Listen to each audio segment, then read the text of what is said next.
မြတ်စွာဘုရားကစီးပွားရေးနဲ့ပတ်သက်ပြီးတော့ဟောထားတာမိမိရှိတဲ့ပစ္စည်းကိုလေးပုံပုံသင့်တယ်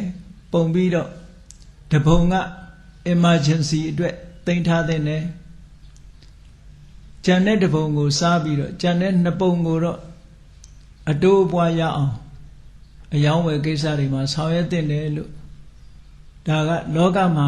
လူတွေနေထိုင်တဲ့အခါမှာဒုက္ခမရောက်အောင်ဆိုတဲ့စီးပွားရေးစီမံချက်တစ်မျိုးပဲပေါ့အဲ့ဒီစနစ်အတိုင်းလိုက်နာကျင့်သုံးမယ်ဆိုလို့ရှိရင်ဒီကနေ့ခေတ်စီးပွားရေးကတ်ဆိုင်တာမျိုးတွေကျုံလာတာမျိုးကြလို့ရှိရင်အထောက်အကူတွေအများကြီးဖြစ်နိုင်တယ်ပေါ့ကို့မှာ emergency တွေရှိနေသည့်အတွက်ကြောင့်စင်စင်ရဲမဖြစ်နိုင်ဘူးအဲ့ဒါလိုရည်ရွယ်ချက်နဲ့ရှေးတုန်းကတော့ယရနာတွေကိုမြုပ်နှံသိမ်းဆည်းထားလေရှိတယ်တဲ့အဲ့ဒါလိုမြုပ်နှံထားမှုတွေဟာတကယ်ကိုကိုယ့်ရဲ့ရည်ရွယ်ချက်အတိုင်းအောင်မြင်ပါရဲ့လားလို့တာဝတ္တုနိဟိတောတန်တောခံပီရေဩရကံတိကေရေထွက်လူနီးပါးနဲ့တဲ့တွင်းကြီးတွေထဲမှာဒီလိုမြုပ်ထားပြီမဲ့လို့တဲ့နတ္တဘောတပ္ပရာဧဝမြုပ်နှံမှုအားလုံးဟာအမြဲတမ်းထို့မြုပ်နှံမှုတွေမြုပ်နှံမှုအားလုံးဟာရည်ရွယ်ချက်အတိုင်းမဖြစ်ကြဘူးတဲ့ရည်ရွယ်ထားတဲ့အတိုင်းဖြစ်မလာဘူးတဲ့ဘာကြောင့်မဖြစ်လာတာတုံးလို့ဆိုတဲ့အခါနိတိဝါဌာနာသဝတိမြုပ်နှံထားတဲ့ပစ္စည်းဥစ္စာယရနာရွှေအိုးကြီးကလည်းပဲနေရာပြောင်းသွားတတ်တယ်တဲ့ရွေ့သွားတတ်တယ်လို့ပြောတာမြေထဲမြုပ်ထားတဲ့ဟာတစ်ခါတစ်ခါရွေ့သွားတယ်မြေရဲ့ရွေ့ရှားနေမှုကိုလူတွေကတတိမထားမိဘူးအဲ့တော့မြုပ်တုံးကဒီနေရာနောက်ထပ်တူးဖော်တဲ့အခါမှာတနေရာလောက်ဥမာပဲ9ပေ10ပေกว่าတဲ့နေရာမှာသွားပြီးရွေ့နေတာမျိုးဒီလိုဟာမျိုးတွေရှိတတ်တယ်ပေါ့ရွေ့သွားတတ်တာလည်းရှိမြေကြီးထဲမှာလည်းပဲငရင်ကြောဆိုတာလည်းရှိသေးတာအခုစကိုင်းတောင်မှာတောင်ပြောနေတယ်မင်းဝန်တောင်နဲ့စကိုင်းတောင်ကြားမှာတစ်နှစ်ဆိုလို့ရှိရင်တလက်မနီးပန်းကမြေကြောကရွေ့နေတယ်လို့ဒီလိုပြောတယ်အဲ့ဒါလို့ရွေ့နေတာလေးတွေတော့ရှိတတ်တယ်ပေါ့ယင်းနှမြုံနှံထားတဲ့ပစ္စည်းဥစ္စာတွေလည်းဒီလိုရွေ့သွားတတ်တယ်တဲ့နောက်တစ်ခုကတင်ညာဝတ္တဝိမုံရှတိမြုံနှံတုံးကအမှတ်သားလောက်ထားတာတွေကလည်းတစ်ခါတစ်ခါကျတော့မေးလျော့ပြီးတော့မှားယွင်းလည်းဖြစ်သွားတတ်တယ်မသေးကြတော့ဘူးဒီနားလိုဟိုနားလိုအမှတ်တင်ညာတွေကလည်းတွေးဝေသွားတတ်တယ်နောက်တစ်ခုကနာဂါဝါအပနာမင်တိလူတွေမမြင်ရတဲ့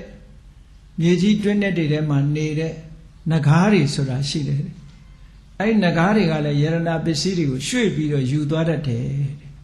နာဂါဝါအပနာယက္ခဝါပိဟရဏိနာတကိုးကြီးတဲ့နတ်တွေဘလူးတွေကလည်းအဲ့ယရဏပစ္စည်းတွေကိုရွှေ့ပြီးတော့ယူသွားတတ်သေးတယ်အဲ့ဒါကြောင့်မလို့မသေးကြဘူးလို့ပြောတာမြေကြီးထဲမြုပ်တာဒါရင်လားဆိုတော့မဟုတ်သေးဘူးအပိယပိဝဒါယာဒဥဒ္ဒရန္တိအပတ္တတော်ယင်းဒီမြုပ်နှံမြေတွင်းထဲမှာမြုပ်နှံသိမ်းဆည်းထားတဲ့အချိန်မှာစိတ်ချရတဲ့လူလို့ဆိုတဲ့ကိုယ့်ရဲ့သားတွေသမီးတွေကစိတ်ချရလို့သိနေတဲ့သားတွေသမီးတွေကတခါတရံကြလို့ရှိရင်တိတ်တဆိတ်ဒီပစ္စည်းတွေကိုထုတ်ယူပြီးတော့သုံးပြတတ်သေးတယ်တဲ့လူယုံဆိုပေမဲ့လို့မယုံရတာလည်းရှိသေးတယ်ပေါ့အဲ့ဒါလို့နီးနဲ့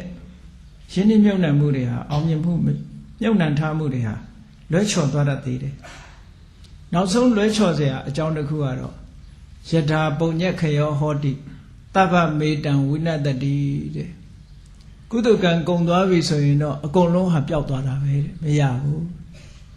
ညီကြီးရထားတဲ့ပစ္စည်းတွေနီးတစ်မျိုးမျိုးနဲ့ပျောက်သွားရောကုသကံမရှိတော့ဘူးဆိုလို့ရှိရင်အကုန်လုံးပျောက်ပြက်သွားနိုင်တယ်ဒါကြောင့်မို့အဲ့ဒီလိုထားတာတွေဟာစိတ်ချမှုမရှိဘူးတဲ့ဒီကနေ့ခေတ်စနစ်အရ investment ဆိုတဲ့ယင်းနှမြုံနှံမှုတွေလည်းစိတ်မချရတာတွေအားလုံးသိနေကြတာပဲဘဏ်ထားလို့ရှိရင်လည်းဘဏ်ကရဖြစ်သွားတာတို့ရှယ်ယာဝယ်ထားလို့ရှိရင်လည်းကုမ္ပဏီပြတ်သွားတာတို့ဒီလိုယင်းနှမြုံနှံမှုတွေဟာ ဘယ်နေရာမှစိတ်ချရတာမရှိဘူးလို့မြတ်စွာဘုရားရှေးခေတ်စနစ်ကိုထောက်ပြပြီးတော့နိရိကန္တတုံမှာဒီလိုဟောထားတာရှိအဲ့တော့တေချာတဲ့ယဉ်နှမြုံနှံမှုကဘာလဲလို့ဆိုယတဌာနေနသီလေနတယမေနဓမေနသနိတိတုနိဟိတောဟောတိအဋ္ဌိယပုရိတတဝါလိမ္မာပဏ္ဏတဲ့အမျိုးသားပဲဖြစ်ဖြစ်အမျိုးသမီးပဲဖြစ်ဖြစ်တကယ့်ကိုယဉ်နှမြုံနှံမှုလုပ်ချင်ပြီဆိုလို့ရှိရင်တဲ့ထိုပစ္စည်းဥစ္စာကိုအကြောင်းပြုပြီးတော့ဒါနကောင်းမှုလုပ်မယ်ဒါယဉ်နှမြုံနှံမှုတစ်ခုပဲဒါနကောင်းမှုလုပ်တာခုနကပြောတဲ့အခက်ခဲတွေခုနကပြောတဲ့ပျက်စီးဆုံးရှုံးမှုတွေနဲ့တခုမှမကြုံရဘူးကိုဒါနလုပ်ထားတာသိလို့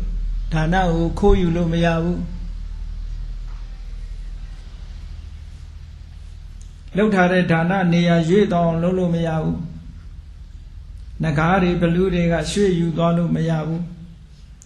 ကုသိုလ်ကံကုန်ခြင်းဆိုတာလည်းမဖြစ်နိုင်ဘူးဒါကြောင့်မို့ယဉ်နှမြုံနှံမှုထဲမှာဒါနကောင်းမှုပြုပြီးတော့ယဉ်နှမြုံနှံမှုဟာအလွန်သေးချာတယ်လို့မြတ်စွာဘုရားဟောတာနောက်တစ်ခုယဉ်နှမြုံနှံတာကပစ္စည်းဥစ္စာကိုယဉ်နှမြုံနှံတာမဟုတ်ဘူးတို့တော့ဒါနကောင်းမှုများများကြီးမပြုနိုင်ဘူးအဲ့တော့တခြားနည်းနဲ့မြုံနှံရမယ်ဘယ်လိုမြုံနှံမလို့ဆိုရင်ကိုချင်းတရားနဲ့လည်းယဉ်နှမြုံနှံလို့ရတယ်တဲ့၅ပါးသီလအ ਨੇ ဆုံးမကြိုးမပေါက်မပြောက်မကြရအောင်ထိမ့်သိမ်းဆောက်ရှောက်ခြင်းဆိုတဲ့ကိုချင်းတရားတရင်ကာလမှာတရင်နေ့များမှာ၈ပါးသီလ၉ပါးသီလခံယူဆောက်တည်ခြင်းဆိုတဲ့သီလအကျင့်တရားအဲ့ဒီကိုချင်းတရားထိမ့်သိမ်းဆောက်ရှောက်မှုကလည်းပဲယဉ်နှမြုံနှံမှုတစ်ခုပဲတဲ့စိတ်ချရတဲ့ယဉ်နှမြုံနှံမှုတစ်ခုနောက်တစ်ခုကတော့ကိုယ့်ရဲ့စိတ်ကလေးကိုတမာတိစွမ်းအားနဲ့ထိမ့်ပေးတာတန်ရမစိတ်ကလေးလွင့်ဘာမှုမရှိအောင်အာယုံကောင်းတဲ့အာယုံတစ်ခုပေါ်မှာစိတ်ကလေးငြိမ်အောင်တမာတိတရားကြိုးစားအထုတ်တယ်ဆိုလိုတာကသမထချင်းစဉ်တစ်ခုကိုကျင့်ပြီးတော့လည်းပဲ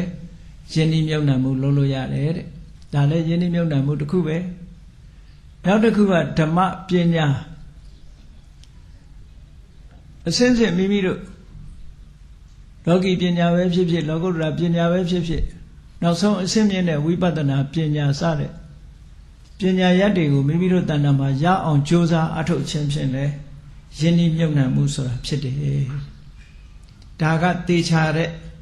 ပစ္စည်းဥစ္စာမြုံနှံမှုတစ်ခုပဲခုနကလိုပျက်စီးတာတွေမရှိနိုင်ဘူးတဲ့ကဲကောင်းပြီဒါနဆိုတဲ့မြုံနှံမှုတစ်ခုလုပ်ချင်လို့ရှိရင်ဘယ်နေရာမှာမြုပ်မလဲခုနတော့ကယရနာရွှေအိုးကြီးတွေကိုမြုပ်တဲ့အခါပစ္စည်းဥစ္စာတွေကိုမြုပ်ပြီးတော့တိမ့်တဲ့အခါမှာ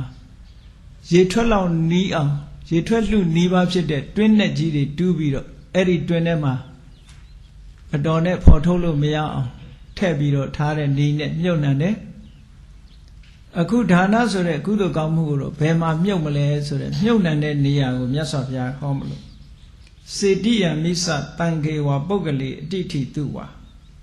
မာတရိပိတရိစာပိအထောစစ်တံမိအထောစစ်တံမိဘာတရိဒါနဆိုတဲ့ယဉ်နှမြုံနှံမှုကိုလုပ်မယ်ဆိုလို့ရှိရင်ဘုရားမြတ်စွာရဲ့ဓာတ်တော်မွေတော်တွေကိုထိသွင်းပြီးတော့ပူဇော်ထားတဲ့စေတီပထိုးတွေမှာမြုပ်နှံလို့ရတယ်နောက်တစ်ခုကတန်ဃာတွေမှာမြုပ်နှံလို့ရတယ်တန်ဃာတွေကိုလှူဒန်းခြင်းဖြင့်တန်ဃာကုံအာယုံပြုပြီးတန်ဃာတွေမှာတန်ဃာတွေကိုလှူဒန်းခြင်းဖြင့်ဒါနကုသိုလ်ယဉ်နှမြုံနှံလို့ရတယ်နောက်တစ်ခုကပုဂ္ဂိုလ်တဦးတယောက်ပဲဖြစ်စေထိုတန်ဃာတွေကရွေးထားတဲ့ပုဂ္ဂိုလ်တဦးတယောက်ပဲဖြစ်စေလှူဒန်းပြီးတော့ယဉ်နှမြုံနှံလို့ရတယ်နောက်ယဉ်နှမြုံနှံမှုကအတိဋ္ဌိကိုယ်အိမ်ရောက်လာတဲ့ဧည့်သည်သို့မဟုတ်ဖိတ်ချားလို့ရောက်လာတဲ့ဧည့်သည်တွေထိုဧည့်သည်တွေကိုကျွေးမွေးဣခန္ဓာလည်းယဉ်နှမြုံနှံမှုတစ်ခုပဲတဲ့နောက်တစ်ခုကမာတရိပိတရိစာပိမိဘနှစ်ပါးထင်ရှားရှိနေတဲ့ပုဂ္ဂိုလ်တွေဟာမိဘကိုပြုစုလုပ်ကြွေးတာဟာလည်းဒါယဉ်နှမြုံနှံနေတာတစ်ခုပဲတဲ့အထောစစ်ထံမိဘာတရိမိသားစုထဲမှာရမယခါ အကိုကြီးအဖအရာအမကြီးတော့အမိအရာဆိုတာလို့မိမိရဲ့မိသားစုထဲမှာ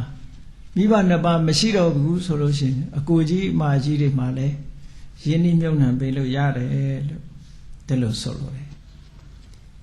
အဲ့ဒီမှာဒါနကောင်းမှုပြုပြီးတော့ယဉ်နှီးမြုပ်နှံလိုက်တာဟာအမတန်မှသေချာတဲ့ယဉ်နှီးမြုပ်နှံမှုကြီးတစ်ခုဖြစ်တယ်လို့မြတ်စွာဘုရားဒီလိုဟောတယ်မာတရိပိတရိစာပိအဒောစိတံမိပါတရိအဲ့ဒါလို့ယဉ်နှီးမြုပ်နှံမှုဟာအလွန်သေချာတဲ့ယဉ်နှီးမြုပ်နှံမှုဖြစ်တယ်အဲ့ဒါကိုမြတ်စွာဘုရားကဆက်ပြီးတော့ဟောတယ်ဧသောနိတိသူနိဟိတောအစေယောအနုခာမိကောပဟာယကမဏိယေတုဧတံအာရယခိစ္စတိဒီယဉ်နှီးမြုပ်နှံလိုက်မှုဟာဒါနသီလတန်ယမဓမ္မလို့ဆိုတဲ့ကုသိုလ်ကောင်းမှုလုပ်ပြီးတော့စေတီစတဲ့ဌာနတွေမှာယဉ်နှီးမြုပ်နှံထားပြီဆိုလို့ရှိရင်အဲ့ဒီမြုပ်နှံထားတဲ့ကုသိုလ်ကောင်းမှုဒီဟုသောယဉ်နှီးမြုပ်နှံထားတဲ့ဥစ္စာဟာအစေယောဘသူကမှအနိုင်ကျင့်ပြီးတော့မယူနိုင်ဘူးတဲ့အနုခာမိကောအနိုင်ကျင့်ပြီးမယူနိုင်ုံမျှမကထိုပစ္စည်းဥစ္စာဟာမိမိဘဝတန်တရားသွားလေရာနောက်ကပါလာမဲ့ပစ္စည်းဥစ္စာမျိုးဖြစ်တယ်တဲ့အနုခာမိကလို့ခေါ်တယ်ခုနရွှေတွေငွေတွေယရနာတွေဆိုတာကကိုယ်နောက်မပါဘူးလေဒီဘဝတည်းမဲ့ကိုယ်နောက်မှာပါလာတာမဟုတ်ဘူးသူတို့ဝတ်သွားတာလေးတော့ပါတာပေါ့ဒါပေမဲ့လူယူတဲ့လူနဲ့တွေ့ရင်ပါသွားပြန်ရောသူကဒီအနုခာမိကလို့ဆိုတဲ့ကုသိုလ်ကြတော့အဲ့ဒါလို့မဟုတ်ဒီဘဝမှာလည်းပဲကိုယ်နဲ့ထက်ချက်မကွာရှိတယ်တမလွန်ဘဝရောက်သွားတဲ့အခါမှာလည်းတန်တရားခီးမှာကိုယ်နဲ့ထက်ချက်မကွာရှိနေမယ်ဒီကုသိုလ်ကဒါကြောင့်မြတ်စွာဘုရားကအနုခာမိကလို့ခေါ်တယ်အနုခာမိကဆိုတာမျက်ခြေမပြတ်အစဉ်လိုက်ပါနေတဲ့ပစ္စည်းဥစ္စာလို့ဘလောက်တေချာတုံးလို့ဆိုရင်မြတ်စွာဘုရားကဘလောက်အာကိုတိုက်တုံးဆိုပဟာယကမဏိယေတုဧတံအာဒါယခိစ္စတိအခုလိုဒါနသီလကုသိုလ်ကောင်းမှုလုပ်ပြီးတော့ယဉ်နှီးမြုပ်နှံလိုက်တဲ့ကုသိုလ်ဟာထားသွားရမယ့်ပစ္စည်းတွေထဲမှာယူသွားလို့ရတဲ့ပစ္စည်းမျိုးပါတဲ့ကျန်တာတွေကတော့ထားသွားရတယ်ဆိုတာအားလုံးအသိပဲဘယ်သူမှယူမသွားနိုင်ဘူးအဲ့တော့ထားသွားမယ့်ပစ္စည်းတွေထဲမှာယူသွားလို့ရတဲ့ပစ္စည်းတဲ့ဒါရမကသေးဘူးအတ္တဒါရဏမင်းကြီးတံအာသောရဟရနောနိရိအဲ့ဒီပစ္စည်းဥစ္စာဟာတခြားပုဂ္ဂိုလ်တွေနဲ့အမွေဆိုင်မဟုတ်ဘူးတဲ့တခြားပစ္စည်းကြတော့အမွေဆိုင်တယ်လေမိဘအမွေဆိုပြီးတော့အမွေလူကြတာတွေတို့အမွေပြဿနာတို့အများကြီးရှိတယ်ဟောကုသိုလ်ကောင်းမှုကြတော့ကိုလှုပ်တဲ့လူပဲပိုင်တယ်ကြံတဲ့လူကအမွေခံလို့မရဘူးဒါကြောင့်မို့အတ္တဒါရဏမင်းကြီးတံဘယ်သူနဲ့မှမဆက်ဆံဘူးဘယ်သူနဲ့မှမပတ်သက်ဘူးလှုပ်သူတယောက်တည်းနဲ့သာဆိုင်တယ်ကမ္မဒါယာဒအမွေခံရမှာကိုတယောက်တည်းပဲကိုလို့ရင်ကိုတယောက်တည်းပဲကိုအမွေခံရမယ်ဆိုကုသိုလ်ကောင်းမှုဆိုတာကိုပိုင်တဲ့တကယ်အမွေပဲကျန်တဲ့အမွေကကိုတယောက်တည်းမပိုင်ဘူးတဲ့အာသောရဟရနောနိတိခုနတော့ကညှုံနှံထားတဲ့ရွှေအိုးတွေရတနာအိုးတွေဆိုတာတိတ်တဆိတ်သိပြီးတော့တခိုးများကဖော်ထုတ်ပြီးတော့ယူသွားလို့ရတယ်ဒါကြတော့အာသောရဟရနောအဲ့ဒါလို့ဖော်ထုတ်လို့မရတဲ့ဥစ္စာမျိုးဖြစ်တယ်ဒါကြောင့်မို့လို့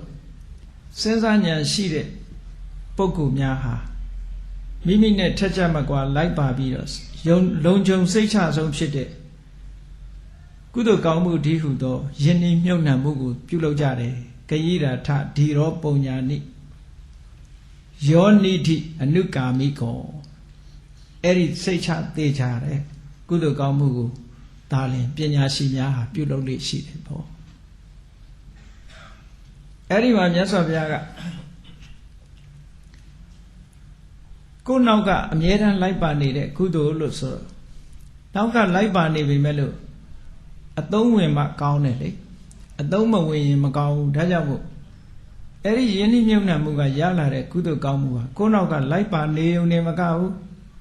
ဧတဒေဝမနုဿာနံသဗ္ဗကာမတဒောနိတိ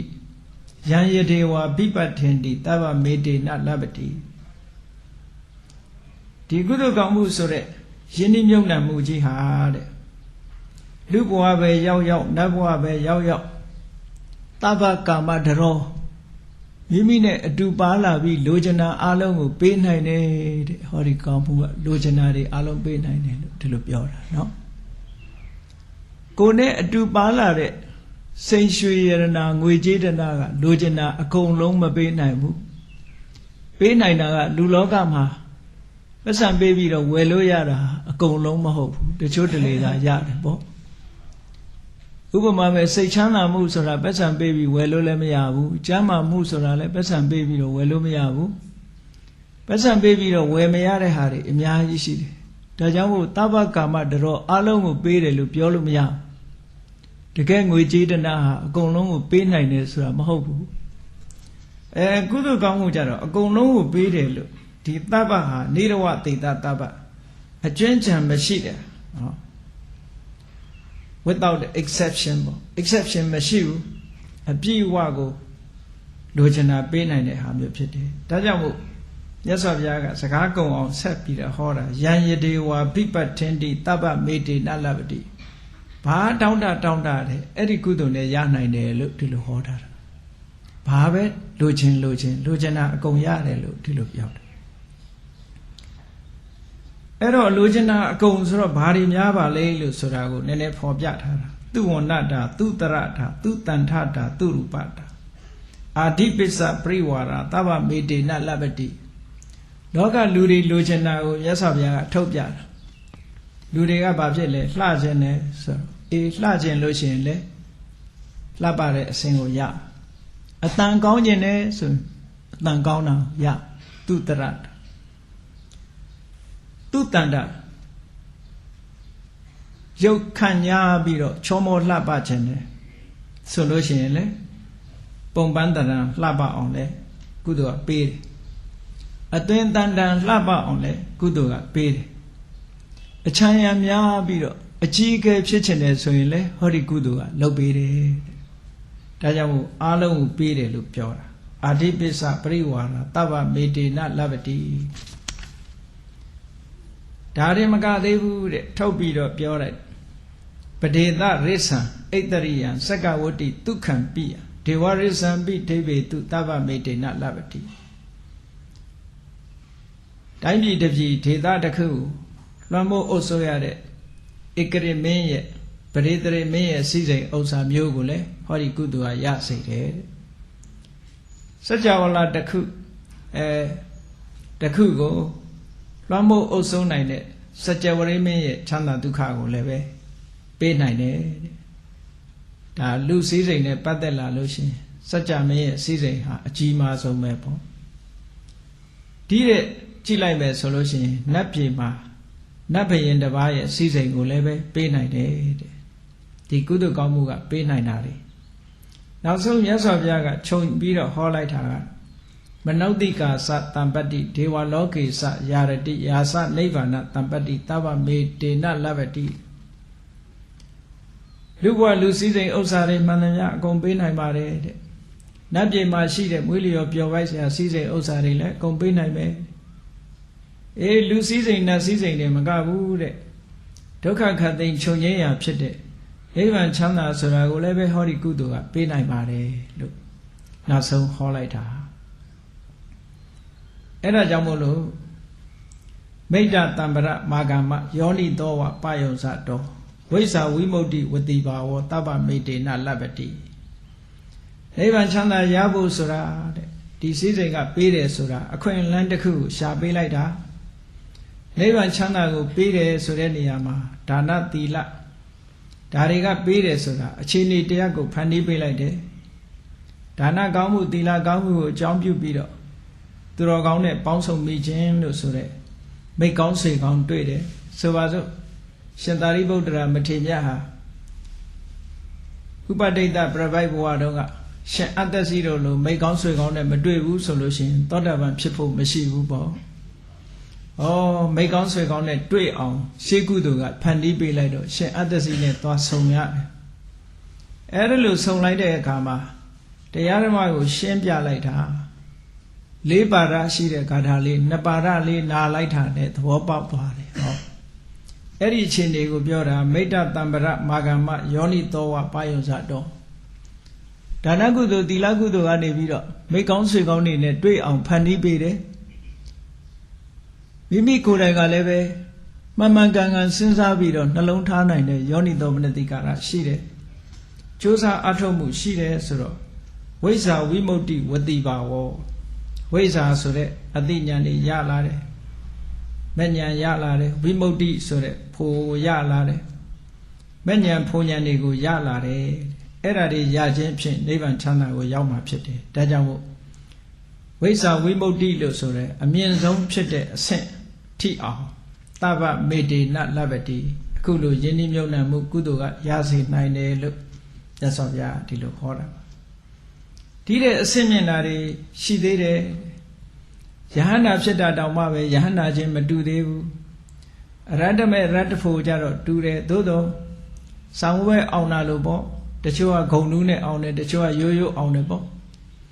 အေးဂုံနူးတွေလိုချင်သေးတယ်ဆိုလို့ရှိရင်လေဟောဒီကုသိုလ်ကပေးသေးတယ်တဲ့ပဋိတံပိတာဝိမောက္ခာစယာစတာဝကပါရမီပစ္စေကဘောဓိဗုဒ္ဓဘူမိသဗ္ဗမေတေနလဗ္ဗတိပဋိတံပိတာဉာဏ်ကြီးကိုလည်းရချင်လို့ရှိရင်အခုပြောတဲ့ကုသိုလ်ကောင်းမှုတွေကပေးစွမ်းနိုင်တယ်ဝိမောက္ခလို့ဆိုတဲ့ကိလေသာတွေကလွတ်မြောက်စေတတ်တဲ့မတရားဖို့တရားအဆင့်မြင့်တာတွေကိုရချင်လို့ရှိရင်လည်းဒါကပေးနိုင်တယ်ဒါတွေမကဘူးဖရာတဆူရဲ့လက်ထက်မှာအခတာဝကတို့မဟာတာဝကတို့ဆိုတဲ့အဆင့်တန်းမြင့်တဲ့တပိတာဝကအဖြစ်နဲ့ကျွတ်တန်းဝင်နေတယ်ဆိုလို့ရှိရင်လည်းပဲရှင်သာရိပုတ္တရာတို့လို့ရှင်မမောက္ကလန်တို့လို့ရှင်မဟာကတ္တဗရှင်အနန္ဒာတို့လို့ဖြစ်ချင်တယ်လို့ဆိုလို့ရှိရင်အဲ့ဒီတာဝကတွေရနိုင်တဲ့ပါရမီကုသိုလ်ဓုကိုလည်းပဲဖြစ်အောင်ဖန်တီးပေးနိုင်တယ်အေးတာဝကအဖြစ်နဲ့နိဗ္ဗာန်မစမ်းခြင်းဘူးကိုယ်တိုင်သစ္စာလေးပါးတရားထိုးထွင်းသိတဲ့ပစ္စေကဗုဒ္ဓအနေနဲ့နိဗ္ဗာန်ယူခြင်းတယ်ဆိုရင်လည်းပဲဟောဒီကုသိုလ်ကပေးနိုင်တယ်နောက်ဆုံးကိုယ်တိုင်ဖျားဖြစ်ခြင်းနဲ့ဆိုတောင်မှပဲဒီကုသိုလ်ကပေးတယ်တဗ္ဗမေတေနလဗ္ဗတိဒါနဲ့ပဲရတယ်လို့ပြောတာဒီကုသိုလ်ရဲ့စွမ်းဆောင်မှုတွေကဘလောက်ကြီးမားတယ်ဆိုတာကိုမြတ်စွာဘုရားဟောတာပဲကိုယ့်ရဲ့ရည်ရွယ်ချက်အတိုင်းအကုန်ဖြစ်တယ်နောက်ဆုံးမှဖျားထီအောင်ဖြစ်နိုင်တယ်လို့ပြောတာအေးဒါကြောင့်မို့လို့ဏိခုံးချုပ်အနေနဲ့မြတ်စွာဘုရားကနိဋ္ဌိကန္တတုတ်မှာဘလို့ဏိခုံးထားတော့ဆိုဧဝံမဟတ္ထိကာဧတာယတိတံပုညတံပရာတတ္တမဓီရာပတံတန္တိပန္တိတာကတပုညတံမြတ်စွာဘုရားကအခုလိုကုသိုလ်ကောင်းမှုတွေနဲ့ပြည့်စုံအောင်လုပ်တာတကယ်ကိုကြီးမားတဲ့အကျိုးရှိတယ်တဲ့ဒါကြောင့်မို့လို့ပညာရှိသူတဲ့ကောင်းတွေဟာကုသိုလ်ကောင်းမှုကိုအမတန်မှအလေးထားပြီးတော့ချီးမွမ်းကြတယ်တဲ့ဒါကိုတကယ်တန်ဖိုးထားတယ်ဘာဖြစ်လို့တန်ဖိုးထားတော့သိလို့တန်ဖိုးထားတာဖြစ်ပါတယ်အဲ့ဒါကြောင့်မို့တကယ်ယဉ်ဤမြုံနှံမှုဟာဒီကနေ့မွေးနေ့မင်္ဂလာသိက္ခာပရပူဇာအမှတ်တရမွေးနေ့မှတ်တရသိက္ခာပရပူဇာမင်္ဂလာစီဘူးအထုတ်တဲ့နေရာမှာကုသိုလ်ရကြတာတွေကအတိအသီးကိုယ်တိုင်ယဉ်ဤမြုံနှံကြတာတွေကြီးပဲအကုန်လုံးဟောကိုယ်အတိုင်းတာရယဉ်ဤမြုံနှံကြတာအလုံးဒီထဲမှာကုသိုလ်ရကြတယ်ဝေယဝိဆဆောင်ရတဲ့ပုဂ္ဂိုလ်တွေကုသိုလ်ရတယ်တန်ရှင်းလုပ်တဲ့ပုဂ္ဂိုလ်တွေကလည်းပဲကိုယ်ဒါယဉ်ဤမြုံနှံမှုတွေပဲပန်းစင်တဲ့ပုဂ္ဂိုလ်တွေလည်းယဉ်ဤမြုံနှံမှုတွေပဲတိမ်စင်းလောင်းတဲ့ပုဂ္ဂိုလ်တွေလည်းယဉ်ဤမြုံနှံမှုတွေပဲအလုံးကိုယ်အတိုင်းတာနဲ့ကိုကုသိုလ်ကောင်းမှုလုပ်ကြတာအလုံးဟာယဉ်ဤမြုံနှံမှုကိုပိုင်တဲ့ယဉ်ဤမြုံနှံမှုတွေကိုအသီးသီးလှုပ်ဆောင်ကြတာဖြစ်တယ်အလုံးကုသိုလ်ရတဲ့ပွဲပဲ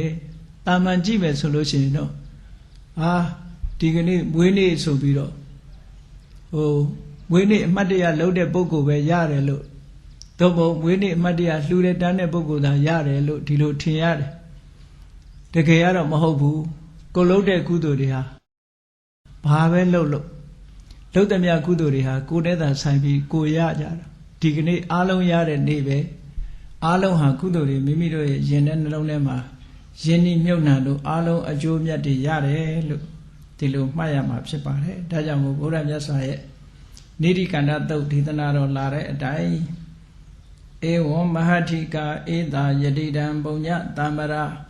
တတ္တမဓိရာပတံတန္တိပန္တိတာကတပုညတာယတိတံပုညတမ္ပရာအကျင့်ကုသိုလ်ကောင်းမှုနှင့်ပြည့်စုံခြင်းသည်အဋ္ဌိစင်စစ်မသွေရှိပါပေတော့၏